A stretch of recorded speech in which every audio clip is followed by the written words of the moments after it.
काही कारण नसतं आणि हे असेच जर मारहाणी शिबिगाळ जर काही होत असेल धक्काबुक्क्या तर वकिली करण्यात काहीच तथ्य राहणार नाही। आमचा विरोधक नासिर सय्यद हुसेन आणि तिथे त्यांनी मला शिवीगाळ केली, दमदाटी देत होता, तेव्हा मी त्याच्याशी पण बोलत होतो। तर त्यावेळेस त्यांनी काय केलं, सडनली एकदम माझे मुस्करीत मारल्यामुळे मला माझं जे होठ आहे ते पूर्ण फाटलेलं आहे। मग कोर्टात जर बाजू घेता घेता जर असं आमच्यावर हल्ले होत असेल तर याला जबाबदार कोण आहे? जर असं होत असेल तर मी सरकारला एवढी विनंती करेन की आम्हाला रिव्हॉल्व्हरचं लायसन्स द्या। वकिलावर झालेल्या हल्ल्यामुळे अहिल्यानगर वकील बार असोसिएशन आक्रमक। अहिल्यानगर न्यायालयात सराव करणारे वरिष्ठ वकील ॲडव्होकेट समीर खान, उमर खान पठाण यांच्यावर झालेल्या प्राणघातक हल्ल्याच्या घटनेमुळे अहिल्यानगर जिल्ह्यात खळबळ उडाली असून या प्रकारामुळे वकिलांच्या सुरक्षतेचा प्रश्न ऐरणीवर आला आहे। या घटनेनंतर अहिल्यानगर वकील बार असोसिएशन आक्रमक भूमिका घेण्याच्या तयारीत आहे। ॲडव्होकेट समीर खान पठाण हे अहिल्यानगर न्यायालयात वकिली व्यवसाय करत असून नासिर हुसेन सय्यद राहणार पंचपीर चावडी अहिल्यानगर हा व्यक्ती त्यांच्यावर खोटे गुन्हे दाखल करण्याची सवय असलेला व गुंड प्रवृत्तीचा असल्याचा आरोप करण्यात आला आहे।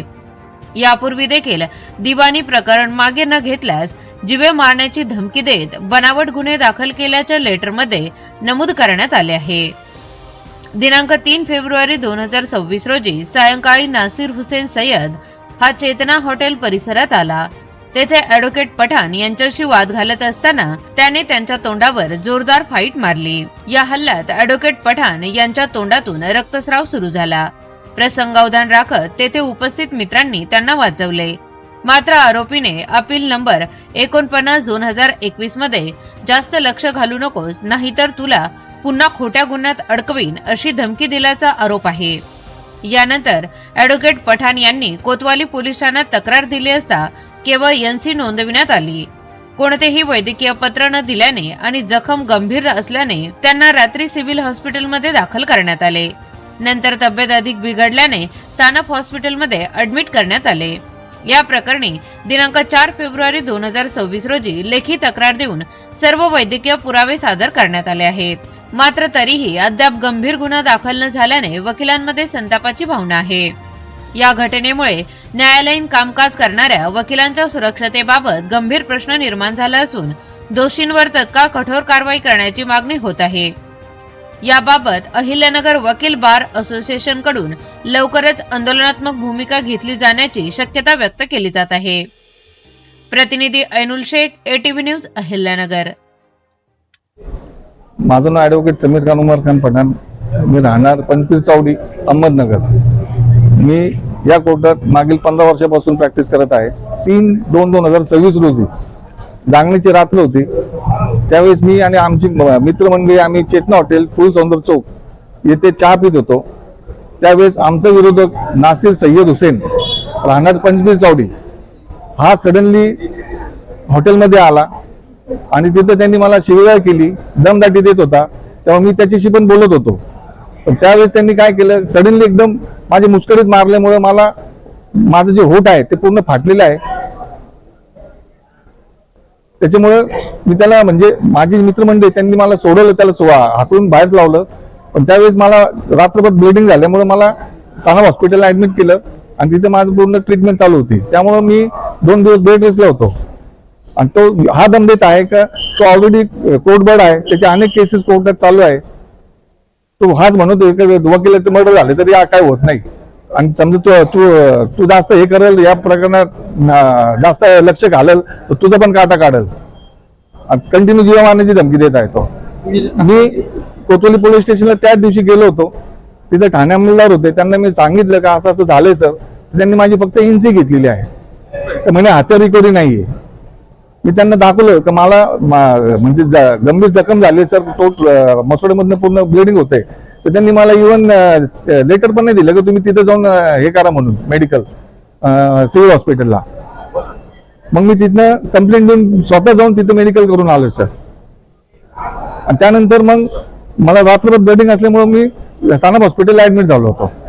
तो हा सांगतोय का हे जे आहे प्रकरण जे आमचं वाद चालू आहे तो प्रकरण मागे घे नाही तर मी तुला असं करेल शिवीगाळ हे ते कंटिन्यू चालू आहे सर. माझी मागणी अशी आहे की त्याच्या विरुद्ध कायदेशीर पूर्ण कारवाई व्हायला पाहिजे आणि त्याच्यापासून माझ्या जीवाला धोका आहे सर. त्याचे भाऊ, त्याचे काका आणि इतर जे आहेत त्यांचे लोक, याच्या अगोदर पण त्यांनी काय केलं, आमच्या 354चा खोटा गुन्हा दाखल केला होता. म्हणजे तुम्ही आम्हाला इथं 6 फूट सोडा तरच आम्ही तुम्हाला हे केस मागे काढल. पण आम्ही त्याच्यात निर्दोष सुटलेलो आहे. म्हणजे काही ना काही तो आम्हाला त्रास देण्याच्या बेतच असतो सर तो. तर माझी एवढीच विनंती आहे की त्याच्यावर कठोर कारवाई व्हायला पाहिजे. 3/2/2026 4 दिवसापूर्वी जे आमचे वकील बांधव आहेत समीर पठाण सर यांच्यावर 7:37 एका चहाच्या दुकानामध्ये जो हल्ला झाला याचा तर प्रथमतः मी निषेध व्यक्त करत आहे. आणि असे हल्ले हे वकिलांवर नेहमीच्या नेहमी होत असतात. पण काय होतं की आज घटना झाली, उद्या सगळे वकील लोक विसरून जातात. पण हे कुठपर्यंत चालणार आहे? आणि जर आपण विसरत गेलो तर हे जे आरोपी आहेत हे निर्डावलेले आहेत. आणि हे आज आम्हाला अशा धमक्या देत आहे की बऱ्याच वकिलांचे मर्डर झालेले आहे. मर्डर म्हणजे काय? हे प्रशासनाला आणि या सरकारला कधी जाग येणार आहे?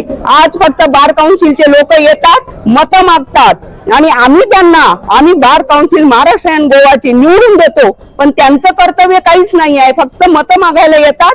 5 वर्ष 7 वर्ष हे लोक फिरकत सुद्धा नाही याच्यातून मग आमच्यासारखे जे जिल्हा कोर्टात, तालुका कोर्टात प्रॅक्टिस करणारे हे भयभीत झालेले आहे. माझी तर सरकारला एवढी विनंती आहे, जर वकिलांवर हल्ले होत असेल, आम्ही यांच्या बाजू कोर्टात मांडतो म्हटल्यानंतर हा कोणत्या तरी एका पक्षकाराची आम्ही बाजू घेतो, दुसऱ्या पक्षकाराची दुसरी वकील बाजू घेतात. मग कोर्टात जर बाजू घेता जर असे आमच्यावर हल्ले होत असेल तर याला जबाबदार कोण आहे?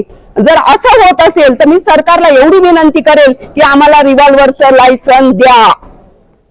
ज्या वेळेस तुम्ही डॉक्टरांचा कायदा केला त्याच्यानंतर डॉक्टरांचे हल्ले बंद झाले. पण आम्ही इतक्या वर्षापासून आम्ही भांडतोय की आम्हाला वकील ऍडव्होकेट प्रोटेक्शन ऍक्ट मंजूर करा. पण नाही, सरकार झोपलेलं आहे. ज्या दिवशी सर्व वकील मरतील त्यावेळेस कोण जबाबदारी घेणार आहे? आणि ज्या वेळेस त्या कर्ता पुरुष, घरातला वकील म्हणून कर्ता पुरुष असतो, त्याच्या कुटुंबाची जबाबदारी कोण घेणार आहे? काही नाही आहे. 4 दिवस रडतील, 4 दिवस बोंबलतील आणि त्याच्यानंतर काहीच होत नाही. म्हणून माझं प्रशासनाला एवढी विनंती आहे, SP साहेबांना सुद्धा एवढी विनंती आहे, जिल्हाधिकारी साहेबांना एवढे, आम्ही सगळेजण लायसन्ससाठी अर्ज दाखल करणार आहे. तुम्ही आम्हाला रिव्हॉल्व्हरचं लायसन द्यावं. आणि जर तसं नसेल तर आज आरोपींना कठोरातली कठोर कारवाई होऊन त्याला शासन करा की जेणेकरून दुसरा आरोपी वकिलांच्या अंगावर हात उचलताना 10 वेळा विचार करेल. जर नसन देता आलं तर इथून पुढे आम्ही हे सगळे वकील लोक परत आंदोलन नाही करणार, तर त्याचा फार मोठा उद्रेक होईल. सर्वप्रथम ही जी आता जी मारहाण झालेली आहे त्या मारहाणीचा मी सर्वप्रथम निषेध करतो. आता निषेध पण करायचा तर किती वेळा निषेध करायचा? निषेध करून आम्हाला कंटाळा आलाय अक्षरशः. आणि याच्यामध्ये सगळ्यात महत्वाचा विषय जो आहे तो ऍडव्होकेट प्रोटेक्शन ऍक्ट जो आहे त्याच्यामध्ये दुरुस्त्या करणं महत्वाचं आहे. आता ही जी बॉडी आहे, आता जी येणारी बॉडी आहे बार काउन्सिलची, त्यांनी जर काही दुरुस्ती करण्याचं कोणाला आश्वासन दिलं आणि जर केलं तर त्याच्यामध्ये काहीतरी तथ्य होईल. अन्यथा पक्षकार, जे काही पक्षकार असतात, जे विरोधी पक्षकार जे काही असतात किंवा समोरचे असतात, यांचा सगळा रोष वकिलांवर आणि समोरच्या वकिलांवर, या दोघांवरच रोष असतो यांचा. सगळीकडे भांडण करून यायचे ना आमच्यावर हे करायचं, त्यांचा रोष काढायचा, हीच परिस्थिती सध्या आहे. माझं वारंवार हीच विनंती. आता सातपुतेंना पाथर्डीच्या मारहाण झाली आता 2-3 दिवसापूर्वी. त्याच्या आधी ऍडव्होकेट बागल यांनाही शिवीगाळ केली, काही कारण नसतं. आणि अशाच जर मारहाणी, शिवीगाळ जर काही होत असेल, धक्काबुक्क्या, तर वकिली करण्यात काही तथ्य राहणार नाही. याच्यासाठी सगळ्या वकिलांनी एकवटून मागं लागून तो ऍडव्होकेट प्रोटेक्शन ऍक्ट जो आहे त्याच्या दुरुस्त्या त्या करून घेणं गरजेचं आहे.